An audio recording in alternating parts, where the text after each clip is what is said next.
Muito bem, senhores, sejam bem-vindos a mais uma aula. Temos aí já 100 pessoas ao vivo com a gente. Sejam muito bem-vindos com a informação aí de confirmado concurso da Polícia Penal do Estado do Ceará para o ano que vem, meu amigo, mais do que confirmado. Então há uma grande probabilidade de que no seu concurso também venha processo penal. Se eu fosse você, também incluiria nos seus estudos a matéria de processo penal. Estudaria inquérito, prisões, ação penal, habeas corpus, que são matérias de processo penal que cai para todo o concurso da área de segurança pública, como polícia militar, como polícia civil, e uma grande probabilidade de também cair na Polícia Penal do Estado do Ceará, haja vista todos os outros concursos de editais que saíram em outros estados da Polícia Penal também cobraram processo penal. Então pega a visão. Então, sem mais delongas, vamos partir para as nossas questões de hoje.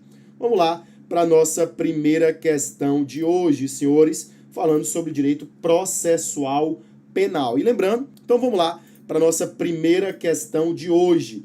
Banca CESP, senhores, de 2022, diz o seguinte: em janeiro de 2022, ou seja, nesse ano, Enio foi vítima de estelionato praticado pelo cunhado. Inconformado, tomou todas as providências necessárias na delegacia de polícia.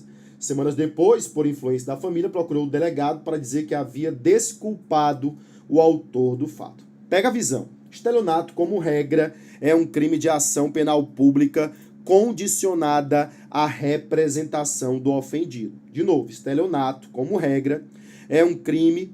Para frente, em janeiro de 2022, Enio foi vítima de estelionato praticado pelo cunhado. Inconformado, tomou todas as providências necessárias na delegacia de polícia. Semanas depois, por influência da família, procurou o delegado para dizer que havia desculpado o autor do fato. Como eu falei para os senhores agora há pouco, estelionato é um crime de ação penal pública condicionada à representação do ofendido. Como regra, existem exceções, mas como regra, é um crime de ação penal pública condicionada à representação do ofendido. E se é um crime de ação penal pública condicionada à representação, é possível a retratação até o oferecimento da denúncia. Depois de oferecida a denúncia, não cabe mais a retratação do ofendido. O artigo 25 do Código Penal afirma o seguinte: pegue seu código, vá lá para o artigo 25, ele fala: a representação será irretratável depois de oferecida a denúncia. Se ofereceu a denúncia, não há mais que se falar em retratação do ofendido. Lembrando que na Lei Maria da Penha é uma exceção. Na Lei Maria da Penha, a retratação é até o recebimento da denúncia, até o recebimento da denúncia. Então vamos lá para o item alfa. Admite-se a retratação da representação feita, desde que a denúncia não tenha sido oferecida pelo Ministério Público. Sem dúvida alguma, eu vou gabaritar o item alfa em homenagem ao artigo 25 do Código de Processo Penal, que fala sobre a representação e a retratação. Se foi representado, ele tem até o oferecimento da denúncia para se retratar. Beleza, Saulo? Então, pega a visão. Se ele já representou dentro do prazo de 6 meses, a contar do conhecimento da autoria do fato, ele tem até o prazo do oferecimento da denúncia para se retratar. Então, gabarita o item alfa para a gente poder correr para o consignado do Bradesco. Vamos lá. Diz o seguinte: considerando as seguintes afirmações acerca do Código de Processo Penal, analise as assertivas e assinale a alternativa que aponta as corretas. Então, vamos lá. Voltar. Vamos responder a pergunta do Cairo Ailo. Ele pergunta qual o erro do item eco. Claro, vamos lá responder, Cairo. Já tendo sido recebida a denúncia, cabe ao Ministério Público manifestar-se pela absolvição do réu. Não é porque o ofendido se arrependeu que o Ministério Público tem que se manifestar pela absolvição do réu, não. Nada disso, Caio. Vamos ver o erro dos demais itens. Item bravo. Por se tratar de crime de ação penal pública incondicionada, está errado. É crime de ação condicionada. Item Charlie. Por se tratar de infração de menor potencial ofensivo, o delegado poderá arquivar, que é isso. O inquérito policial é indisponível, o delegado jamais poderá mandar arquivar autos de inquérito. Item delta. Em razão de o crime admitir perdão, não, o crime não admite perdão. Não há que se falar em perdão no crime de estelionato. Obrigado, Douglas, muito obrigado. Vamos lá para a nossa segunda questão de hoje, senhores. Considerando as seguintes afirmações acerca do Código de Processo Penal, analise as assertivas e assinale a correta. Então vamos lá. Segunda questão diz: a representação será irretratável depois de oferecida a denúncia. Claro, copiou e colou o artigo 25 do Código de Processo Penal, tá certo. Segundo, se a vítima, o seu representante legal, não concordar com o arquivamento do inquérito policial, poderá, no prazo de 30 dias do recebimento da comunicação, submeter a matéria à revisão da instância competente do órgão ministerial, conforme dispuser a respectiva lei orgânica. Pessoal, muito cuidado com isso. Muito cuidado com isso. Isso está suspenso. O pacote anticrime no que toca a isso está suspenso, mas está como letra da lei. Porque se você pegar o artigo 28, parágrafo 1º do Código de Processo Penal, ele vai dizer: se a vítima ou seu representante legal não concordar com o arquivamento do inquérito policial, poderá, no prazo de 30 dias do recebimento da comunicação, submeter a matéria à revisão de instância competente do órgão ministerial, conforme dispuser a respectiva lei orgânica. Logo, senhores, segundo a lei, está correto sim, no artigo 28, parágrafo 1º do Código de Processo Penal. Está suspenso pelo Supremo por tempo indeterminado, mas está na letra da lei. O descumprimento do acordo de não persecução penal pelo investigado não poderá ser utilizado pelo Ministério Público. Poderá sim. Claro que poderá. Está errado. Lembrando que o acordo de não persecução penal é uma forma de extinção da punibilidade. E o acordo de não persecução penal só pode ocorrer nos crimes cometidos sem violência ou grave ameaça, em que a pena mínima seja inferior a 4 anos. Não pode ser caso de arquivamento, e o investigado tem que confessar formal e circunstancialmente a prática do crime. E lembrando que no acordo de não persecução penal, o advogado deve estar presente. O item 4 diz: cumprindo integralmente o acordo de não persecução penal, o juiz competente reconhecerá a atipicidade da conduta, não. Na verdade, reconhecerá a extinção da punibilidade, porque o acordo de não persecução penal gera a extinção da punibilidade, senhores. É uma nova forma de extinção da punibilidade. Tranquilos? Então, o item alfa é o item a ser gabaritado da segunda questão. Vamos responder as perguntas aqui no YouTube. Rafael Castro pergunta: professor, nos crimes de ação penal pública condicionada à retratação da vítima, que é isso, Rafael? Não existe crime de ação penal pública condicionada à retratação. É condicionada à representação da vítima. Não à retratação, mas sim à representação da vítima. Seu questionamento está equivocado. Tudo bem, Rafael? O Eliel pergunta: Marcão, a prisão temporária somente é cabível nos crimes do rol expresso da lei. Sem dúvida, viu? Sistema legal, beleza? Primeira questão, item alfa. Segunda questão, também item alfa. Vamos para frente, vamos lá para a nossa terceira questão. Em relação ao arquivamento do inquérito policial, é correto afirmar, ele quer o item certo da nossa questão de número 3. Então vamos lá. O juiz possui a prerrogativa de anuir ou discordar do pedido de arquivamento veiculado pelo Ministério Público, sendo cabível, em caso de concordância, a prévia submissão, não. Se concordar, se houver uma concordância, não vai para o PGJ. Se houver uma concordância, não vai para o PGJ. Só vai para o PGJ se houver uma discordância.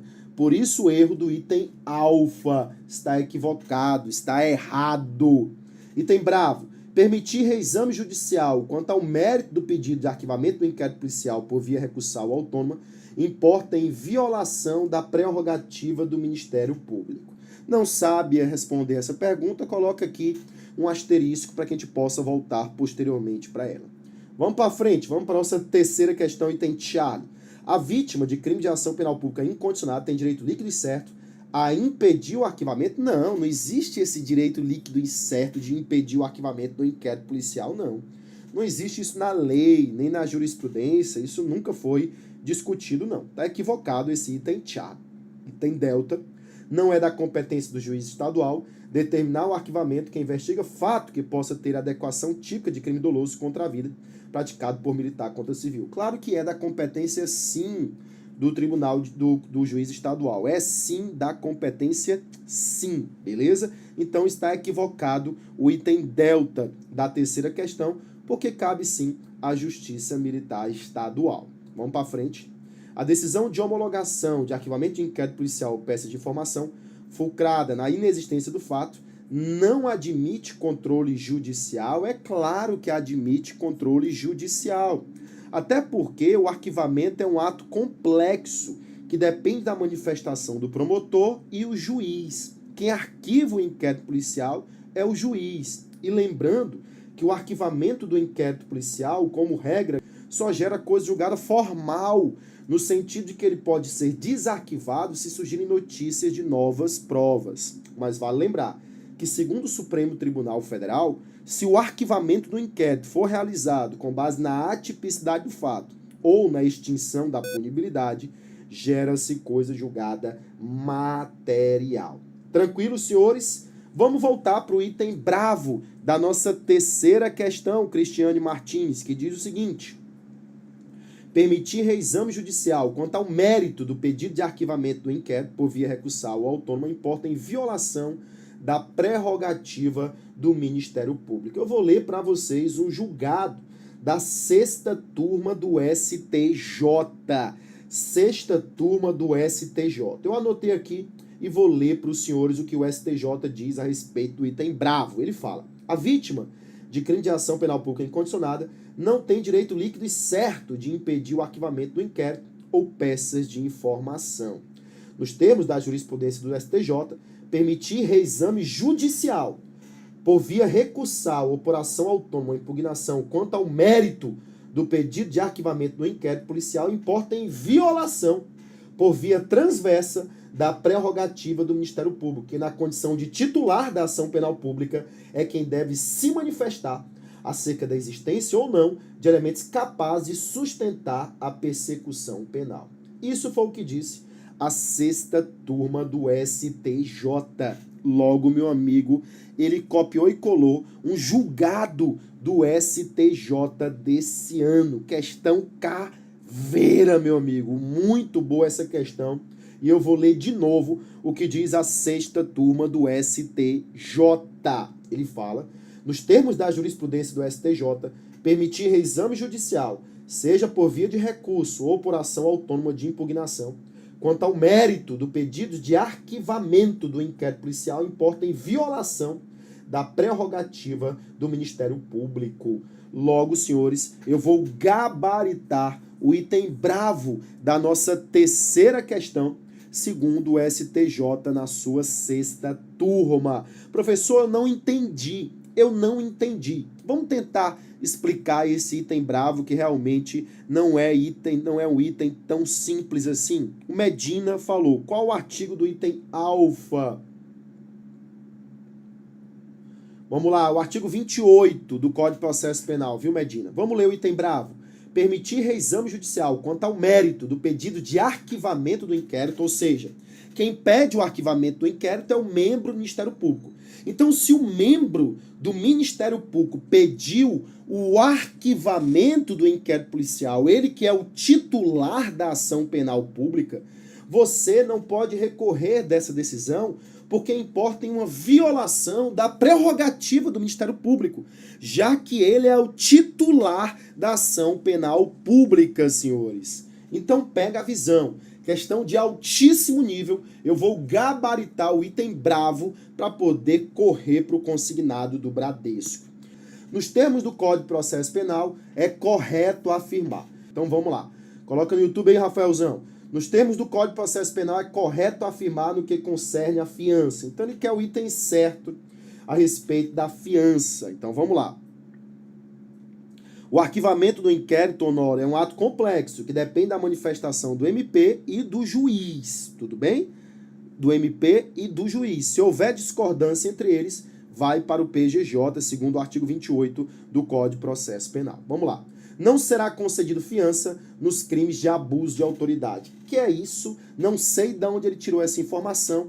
É claro que está incorreta. Lembrando que os crimes hediondos são inafiançáveis, mas são prescritíveis. São inafiançáveis, mas são prescritíveis. Eles prescrevem, porque todo crime hediondo, ou equiparado hediondo, é prescritível. É inafiançável, mas prescreve, é prescritível. Lembrando que eles admitem liberdade provisória sem fiança. E tem bravo. O valor em que consistir a fiança será recolhido obrigatoriamente ao depósito público, juntando-se aos autos respectivos conhecimentos. Está errado, está incorreto o que fala sobre obrigatoriamente. Item Charlie afirma o seguinte: para determinar o valor da fiança, a autoridade terá em consideração exclusivamente a natureza da infração e a vida pregressa? Não, nada disso. O exclusivamente tornou o item incorreto, né? O exclusivamente está errado. A fiança, que será sempre definitiva, consistirá em depósito de dinheiro, pedras, objetos ou metais preciosos, títulos da dívida pública federal, estadual ou municipal ou hipoteca inscrita em primeiro lugar. É o que diz a lei. Tá certo o item delta, senhores. Certo o item delta. O Lucas Lopes pergunta, cabe prisão temporária nos crimes hediondos? Cabe. Em todos os crimes hediondos? Não. Mas cabe sim em alguns crimes hediondos, sim. Como, por exemplo, o homicídio qualificado, Lucasão. E tem eco. O réu afiançado não poderá, sob pena de quebramento da fiança e multa, ausentar-se por mais de 5 dias de sua residência, sem comunicar ao Ministério Público o lugar onde será encontrado. Está incorreto. O prazo aí está incorreto do item eco. Então, gabarita o item delta para a gente correr para o abraço. Já que falou de prazo, eu vou dar uma tabelinha para os senhores aqui, mega ultra power, diferenciando a prisão temporária da prisão preventiva. Lembrando que ambas são espécies de prisão cautelar. Ambas estão submetidas à reserva jurisdicional. Ambas não violam o contraditório, a ampla defesa e a presunção de inocência. E ambas estão submetidas à detração da pena. A prisão temporária ocorre na fase do inquérito policial. Já a prisão preventiva ocorre tanto no inquérito policial quanto na ação penal. Lembrando que a ação penal tem início com o recebimento da denúncia na ação pública ou o recebimento da queixa na ação privada. Lembrando que a prisão temporária, como regra, tem um prazo de 5 dias que pode ser prorrogado por mais 5. Lembrando que essa prorrogação não é automática, só vai ocorrer em casos de extrema e comprovada necessidade e o juiz precisa ser provocado para prorrogar o prazo. Agora, se o crime for hediondo ou equiparado hediondo, o prazo é de 30, que pode ser prorrogado excepcionalmente por mais 30. A prisão preventiva não tem prazo, ela não tem prazo, mas cuidado, ela está submetida ao Instituto da Revisão da Manutenção da Prisão Preventiva, que será feita de 90 em 90 dias de ofício pelo juiz que decretou a prisão. Lembrar que na prisão temporária eu não preciso de alvará de soltura para liberar o preso, é só deixar escoar o prazo. Agora, na prisão preventiva, eu preciso de alvará de soltura para liberar o preso, haja vista não haver prazo. Lembrar que tanto a prisão temporária quanto a prisão preventiva não podem ser decretadas de ofício. Lembrar que a prisão temporária, quem pode provocar o juiz a decretar é o delegado, o delta, e o membro do Ministério Público. Já a prisão preventiva, como é mais ampla, pode ser o delegado na fase do inquérito, pode ser o MP na fase do inquérito e da ação penal, pode ser o querelante durante o processo e também o assistente de acusação durante o processo. Beleza? Anota aí essa tabelinha mega ultra power, porque vai cair na sua prova. Beleza? Roberta Barros perguntou: Marcos, se a prisão temporária não for prorrogada, ela se torna imediatamente ilegal? Pega a visão. Vamos supor que ela corra, seja o prazo de 5 dias. Não é um crime hediondo, não é equiparado. Chegou o 5º dia, foi cumprido, automaticamente libera o preso. A partir daí, sem dúvida alguma, a prisão é ilegal, se ela não foi prorrogada ou então se ela não foi convertida em preventiva. Porque pode ocorrer, Roberta, que durante o cumprimento da prisão temporária haja a conversão para a prisão preventiva. Mas lembrando que essa conversão não é de ofício. O juiz precisa ser provocado. Beleza? Vamos para frente. Vamos lá para a nossa questão de número 5. No que concerne às medidas cautelares previstas no Código Penal, é correto afirmar. Então vamos lá. Pergunta aqui do Rodrigo Barbosa. Marcão, o juiz pode revogar de ofício a prisão temporária preventiva? Muito boa pergunta, viu, Rodrigo? Pega a visão. O que o juiz não pode é decretar, mas revogar ou relaxar pode sim de ofício. Lembrando que revogar é quando a prisão é legal, mas não é mais conveniente. E relaxar é quando a prisão é ilegal. A prorrogação não é de ofício. O juiz é provocado na prisão temporária pelo delegado ou pelo MP para que haja a prorrogação do prazo. Tranquilos? Vamos para a nossa quinta questão, item alfa.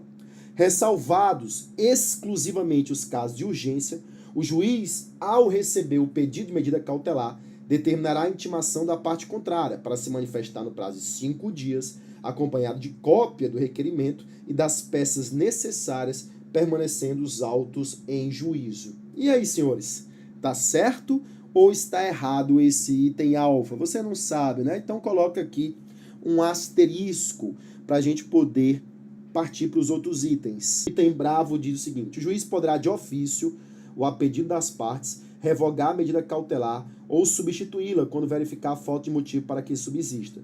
Sendo-lhe vedada nova decretação, está errado o final aí do item bravo. Está errado o final do item bravo, beleza? O Cairo fala: Marcão, decretada a preventiva a requerimento e o juiz revoga, ele pode decretar após a revogação de ofício? Muito boa pergunta, viu, Cairo?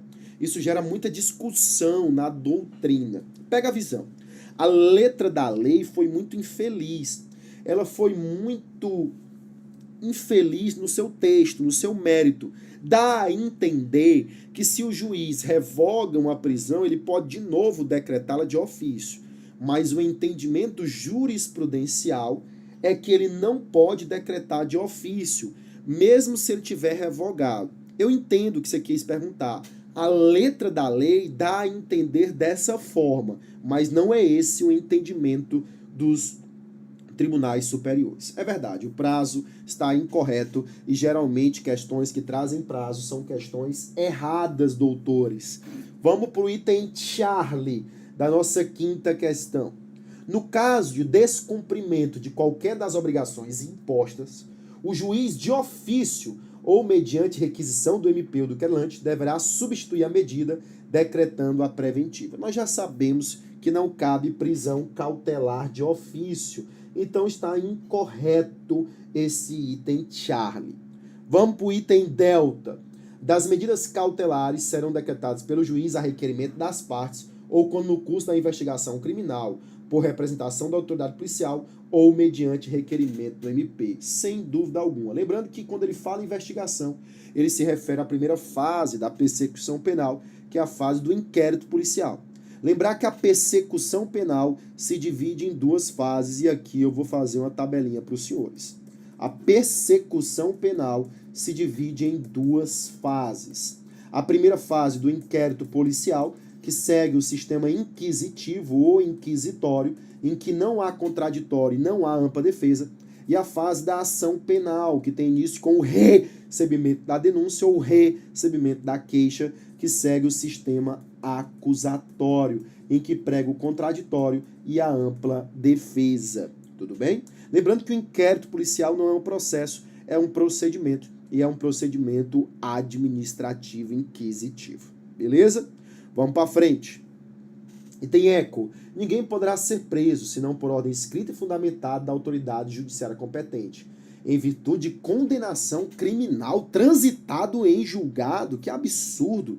Se fosse só mediante o trânsito julgado, ninguém seria preso em flagrante, ou mesmo ninguém seria preso por prisão cautelar, como a prisão preventiva e a prisão temporária. Logo, o erro do item eco é um erro crasso, é um erro grosseiro.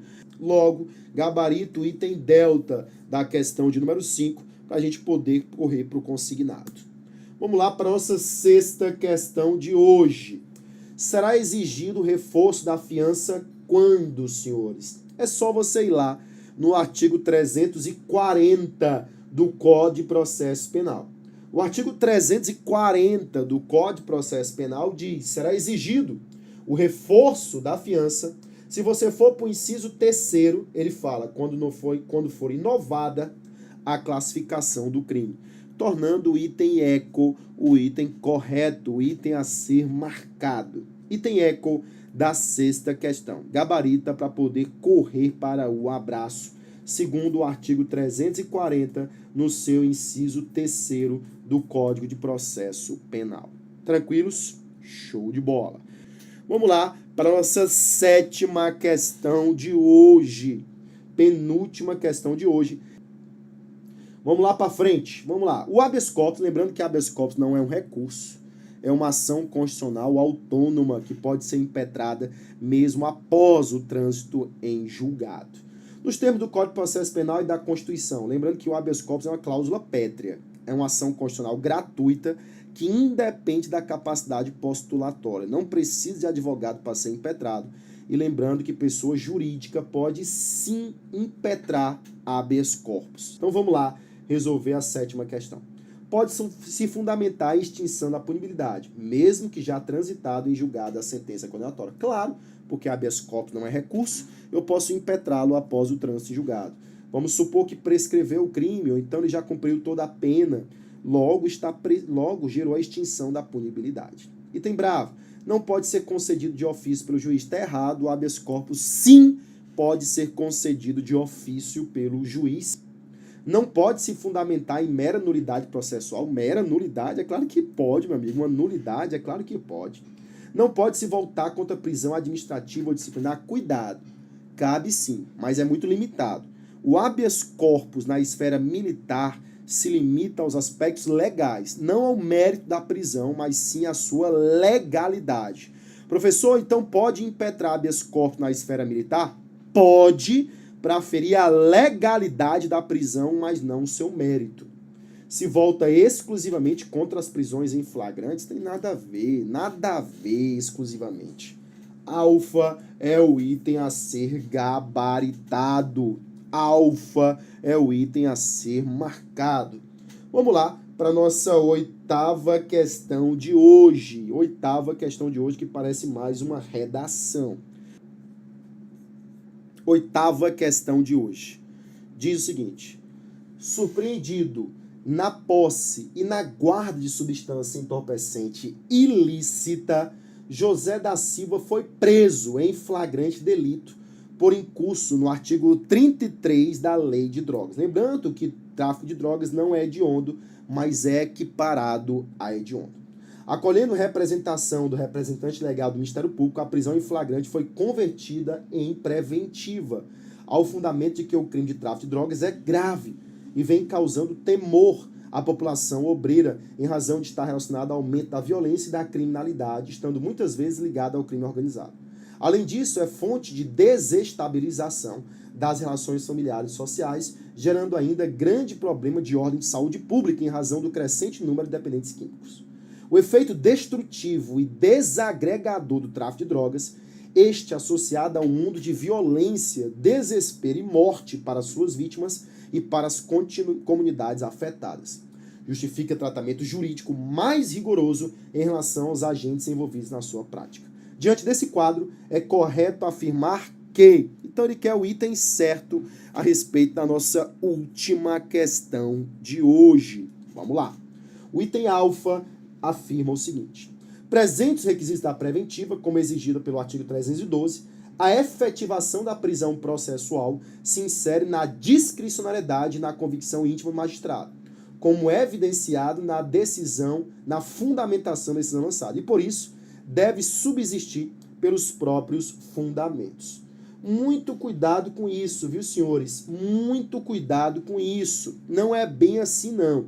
Os fundamentos aqui que estão enunciados são muito genéricos. Não pode o juiz fundamentar a prisão cautelar de alguém baseando-se no perigo abstrato do crime. Está errado. Essa fundamentação é muito genérica, é muito grosseira. Na verdade, Não pode o juiz fundamentar a prisão preventiva de alguém. Olha o que foi que ele disse. Ele falou, aqui ó, o crime de tráfico de drogas é grave e vem causando temor à população obreira. Não. O juiz, para poder fundamentar essa prisão, tem que se basear no perigo em concreto do crime. Olha o erro do item alfa, ele fala, presentes requisitos da preventiva, como exigido no 312, a efetivação da prisão processual, e cuidado, a prisão preventiva ela não é processual, não. Porque a prisão preventiva ela pode ocorrer durante o inquérito também. A prisão preventiva ela ocorre tanto na fase do inquérito quanto na fase do processo. Se insere na discricionariedade e na convicção íntima do magistrado? Não, nada disso. Não é convicção íntima, não, porque ele precisa demonstrar o perigo em concreto, ele precisa demonstrar indícios de autoria, prova da materialidade, perigo gerado pelo estado de liberdade do investigado ou mesmo do réu no processo. Então está incorreto esse item alfa, apesar de ele ser bonito, está incorreto. Item bravo, ele fala, o crime de tráfico de drogas, por disposição legal, é equiparado a hediondo, pelo que prevalece a prisão preventiva do réu, formalmente perfeita não. Não está perfeita não, pelo contrário. Ficando sua liberdade condicionada à análise do mérito da imputação por ocasião da sentença definitiva. Não, essa fundamentação está imperfeita, nada de perfeita. Os fundamentos contidos no decreto de prisão preventiva são verdadeiros, não, e decorrem de assertivas sobejamente conhecidas, razão pela qual, aliados à comprovação da materialidade do crime e sua autoria, justificam a prisão preventiva, cumprindo assim o Poder Judiciário. Não. Está errado o começo quando ele fala, os fundamentos contidos no decreto são verdadeiros e decorrem de assertiva. Não, nada disso não foi fundamentado de forma correta. E tem delta.